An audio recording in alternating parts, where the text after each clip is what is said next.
चलिए जनाब, चुनाव के बाद जरा बात करते हैं एक और अहम और बड़े मुद्दे की। बात करते हैं हक इत्तलात कानून यानी आरटीआई एक्ट की। और आरटीआई एक्ट जो है वो आज जनाब आज ही के दिन उसको लाया गया था और तकरीबन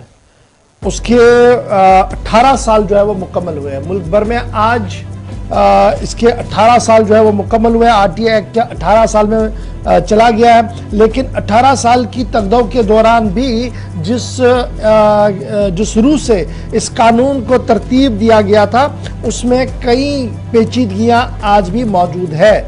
CICs और ICs तकरीबन 165 सैंक्शन पोस्ट है चीफ इंफॉर्मेशन कमिश्नर्स के पूरे मुल्क के अंदर, जिनमें 42 अभी भी खाली पड़ी है पूरे मुल्क के अंदर।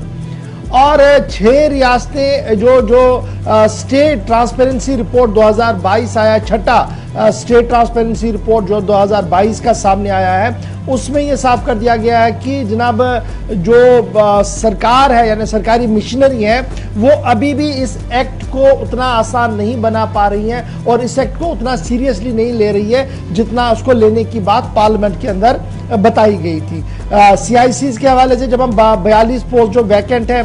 CICs और ICs के हवाले से, उनमें गुजरात झारखंड भी है, उनमें जनाब बंगाल भी है, पंजाब है, महाराष्ट्र है, उत्तराखंड है, केरला है, हरियाणा है, इस तरीके से और सारी रियासतें हैं जहां पर ये अभी भी वैकेंट पोस्ट है, जबकि आज 18 साल इस कानून को पूरा हो गए हैं। 4,20,75,403 आरटीआई एप्लीकेशन रिसीव हुई रियासतों से। सेंटर के पास CICs के पास 2005-06 से लेकर 2020-21 तक ये एदाद-ओ-शुमार भी इसी छठे रिपोर्ट के अंदर जो है वो दिया गया है। और यह भी साफ कर दिया गया कि मुख्तलिफ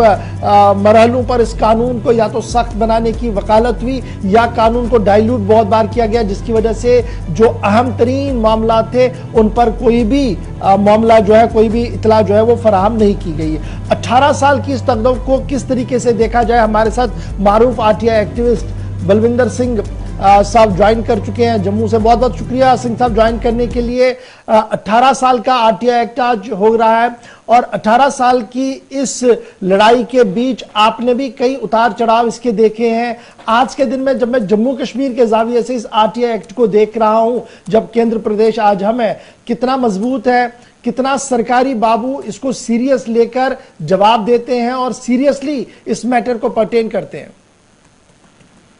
देखिए आप 18 साल की बात कर रहे हैं, सेंटर में 2005 का एक्ट की बात करें तो 18 साल हो गए हैं, लेकिन अगर जम्मू कश्मीर की बात करें तो इसे उससे 4 साल कम हुए, क्योंकि ये 4 साल बाद जम्मू कश्मीर में लागू किया गया जी। इसका मेन मकसद था to bring about transparency and accountability in the working of public authorities.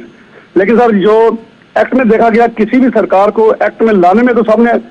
उसका क्रेडिट लिया पर, लेकिन अच्छा किसी को भी नहीं लगा। मैं ये साफ कहूंगा शब्दों में कि सरकार को नहीं लगा चाहा कि कोई शख्स हमसे ये सवाल पूछे और हमको अकाउंटेबल बनाने की कोशिश करे। आज भी इसने बहुत बड़े बड़े काम किए, बहुत बड़े बड़े स्कैंडल निकाले, और आरटीआई एक्ट ने ये बहुत बड़ा काम किया कि प्रिवेंटिव करप्शन को रोकने के लिए बहुत बड़ा काम किया, क्योंकि आज हर अफसर डरता था कि अगर मैंने कुछ गलत काम किया तो आरटीआई आ जाएगी। इसने प्रिवेंटिव का भी बहुत बड़ा काम किया। लेकिन मैं एक चीज आपको कहूंगा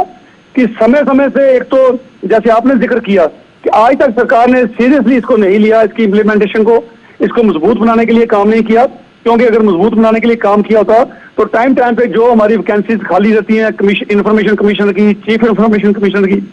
उसके लिए भी हमें हमारी NCP आ रही है, national campaign for people's right to information, उसको सुप्रीम कोर्ट में जाना पड़ा सरकार को ये कहने के लिए कि जहां जहां वैकेंसीज है उनको फिल किया जाए, लेकिन सरकार ने अभी तक उसको पूरी वैकेंसीज को फिल नहीं किया। और एक इसको कमजोर करने के लिए सबसे बड़ा एक काम जो हमारी कुछ सुप्रीम कोर्ट की जजमेंट्स ने किया, जिसमें एक जजमेंट का मैं जिक्र करना चाहूंगा, गिरीश रामचंद्र देशपांडे, जिसने इतना डाइल्यूट कर दिया और सेक्शन 8(1) को इतना एम्पावर कर दिया कि लोगों को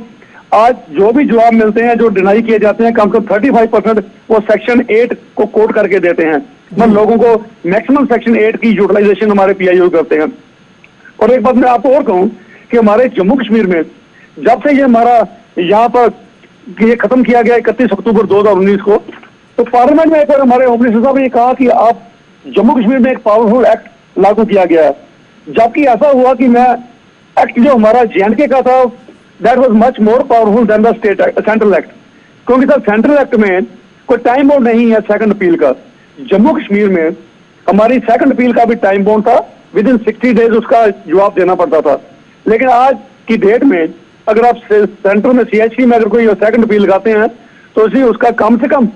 मिनिमम उसका पीरियड 1.5 साल लगता है। तो जिस शख्स को आज किसी इंफॉर्मेशन की जरूरत है तो जो रेलिवेंस आज उसकी है वो 1.5 साल के बाद उसकी नहीं होती। 1.5 साल से लेकर 2 साल तक सेंटर में उसका डिस्पोजल लगता है सेकंड अपील का। तो मैं समझता हूँ जम्मू कश्मीर में बिल्कुल ही जो एक्ट है खत्म होने की कगार पे है, क्योंकि PIs को पता है, आगे इनको डर था कि अगर हम जवाब नहीं देंगे फर्स्ट अपील लगेगी और बहुत जल्दी सेकंड अपील इंफॉर्मेशन कमीशन में चली जाएगी। अब उनको ये पता है भी आप हमें हमारे टाइम में ये सेकंड अपील सुनी ही नहीं जाएगी, क्योंकि 2 साल के बाद जब नंबर आएगा हमारी ट्रांसफर किसी और डिपार्टमेंट में हो जाएगी तो हमारा कोई क्या बिगाड़ेगा। इसलिए आज एज एन एक्टिविस्ट होने के नाते मैं भी ये कहता हूँ, आम जनता की बात छोड़िए, मुझे भी 70% ऑफ रिप्लाई डिपार्टमेंट से मिलना बंद हो गया, खासकर JNK की बात करूँ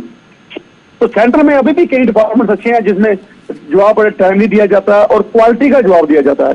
यहाँ पर एक तो ना टाइम पे दिया जाता है और ना ही क्वालिटी का जवाब। क्वालिटी मीन्स कि उसमें एग्जाम्पशन क्लास 81G 81I-J इसको कोट कर दिया जाता है, जबकि एक्चुअली अगर आप उसको स्टडी करें तो उसमें वो सेक्शंस कोट नहीं कर सकते हो। लेकिन फिर भी आज के दौर में, और मैं समझता हूँ खास करके इस रजीम में भी बात करूं, जब ये अपोजिशन में थे तो इनको RTI एक्ट बड़ा अच्छा लगता था, आज जब खुद बर्ख तो ये पावर में आया तो इनको भी RTI एक्ट नहीं अच्छा लगता। इसलिए मैं इनको फिर कहूंगा कि अगर RTI को जिंदा रखना है तो इसको स्टेट में यूटी में इम्पली इसकी जो कमीशन है इसका गठन किया जाना चाहिए,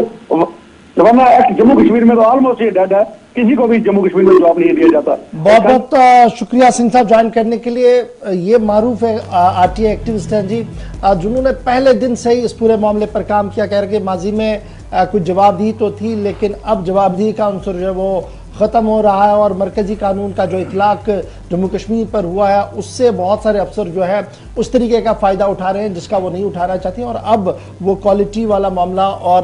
जो अकाउंटेबिलिटी वाला मामला है वो फुकदान हो रहा है। मुझे उम्मीद है कि सरकार इसकी ओर खसूसी तवज्जो देंगी, क्योंकि 18 साल का जब RTI एक्ट हो रहा है तो जवानी में है तो इसका असर भी होना चाहिए।